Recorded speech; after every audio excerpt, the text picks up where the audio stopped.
As a transgender woman, what do you want people to know about you and to how to accept you? That's a very complicated question. Normally, we just want to be kind of like respected in the same sense that anyone else would be respected, and just kind of like left alone. Like somebody at my work felt a particular way about me. They felt that like, oh, since you're going through so much, I need to handle you with like kitty gloves. And I was like, no, I'm just a normal person. Everybody's going through something, and we just kind of want to be treated like people, and sometimes it's hard to find. I agree. Paige from the LGBTQ organization sent me this amazing video about a young girl that at 2 years old, she was a he at that time, and told her parents, I'm a girl. And I was really blown away because, number one, it was a young black couple. And, there's a false sense of what black people are willing to accept and allow into a family. And so the story goes on that the young girl, well, at that time, as a little boy, he went into depression.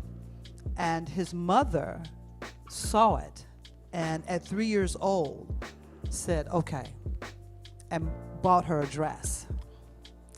And it was that big smile right there. It was that big smile right there. You see this picture of her it just lights you up, her with her first dress. And so then the challenge became, and I don't know if this happened for you, did you have challenges in school with going to the bathroom, with?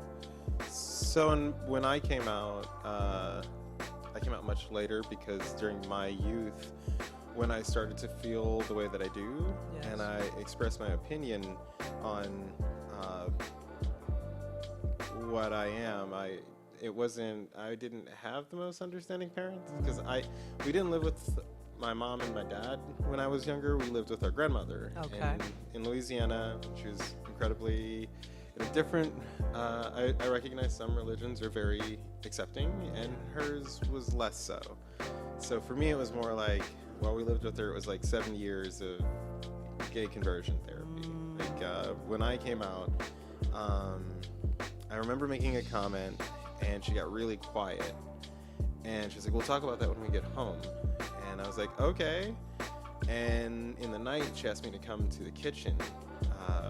And I came to the kitchen, and she's like, I need you to open your mouth. And anytime you have these urges, anytime you think about something like this, I want you to remember this pain, because this is what hell will feel like all over your whole body forever. And she pulled something from the stove, and she placed it on my tongue, and I still have the mark from it, so it's like, oh my God. So she sat it there. So for me, it was a much different experience than an accepting family. I have to say, I was shocked to see that it was a young black family that was so accepting, because at 3 years old, that's a lot for a family to take. And so then what they decided to do, because the school didn't want her to go to a girl's bathroom, and they wanted her to wear a name tag that was like, this is your real name. Yes, I've seen that. Yeah, I've seen stuff like that. Yeah. It's like, well, what are you talking about? This is her name. This is who she is. And so the whole school, so her mother and her father decided to homeschool her and her brother. And what that brought about, her mom was like, I'm a college-educated woman, but now there's only one check coming into the house, and they dropped below the poverty line. But she said, my daughter is safe. And if this is how they're going to be with my daughter, then no telling what they'll do with my son. And so just like that, this whole thing of equality, because that's what we're looking at.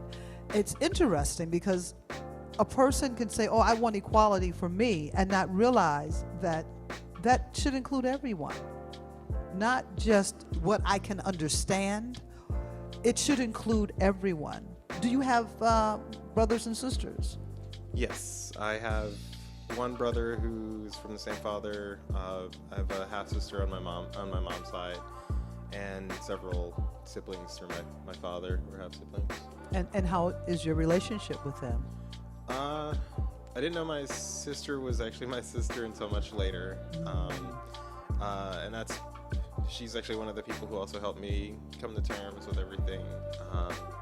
And I've known my little brother since as far as I can remember. But the rest, we find them as we go. Right. Yep. Yeah. What has been the biggest aha moment for you, or one of them at least? So in the trans community, we have this thing called cracking the shell, and it's like that moment where you're just like, everything feels right. And I had this friend, black woman as well, and we were out wig shopping, and she was like, I'm gonna get a wig, and I was like, I've always just wish I had long hair, and she's like, so get a wig, fool. And I was like, okay. And then she was like, here, try this one, and it was like some really low quality like anime wig, and it just fit, and I was like, and she's like, this seems to be more than just a wig. So yeah. That's a beautiful moment. That's a really beautiful moment. I'll just take a little moment here to say that mic there, if anyone wants to ask a question, it's on and hot and popping. That's a really sweet memory. Yeah. They know me. I call mine girls. I have a lot of girls. Yeah. You go in my closet, at nighttime it could be spooky.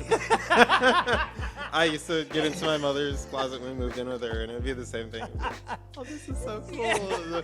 The first time I was like, oh my God, they look like skulls with hair on them. She's like, no, this is when mama needs to change your hairdo. Like, Exactly. Oh, okay.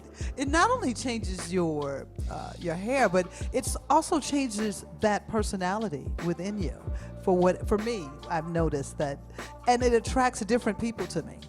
It's quite amazing. I won't go down there, but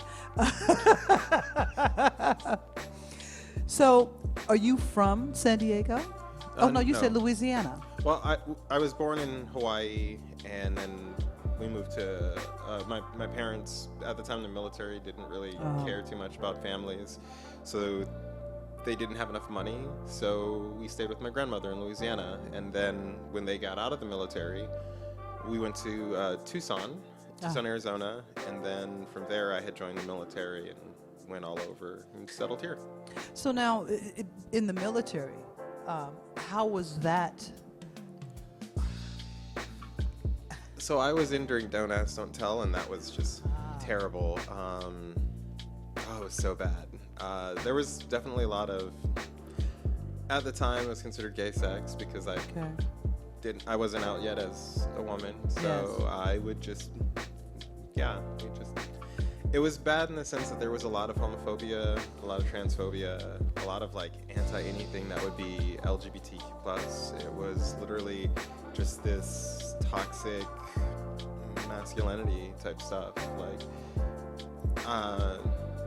If you were assaulted in the military and it was by somebody of the same sex, so for instance, if a guy comes and does something to another man, if you don't have enough evidence, then you get kicked out, if not both of you, because that would be seen as consensual gay sex.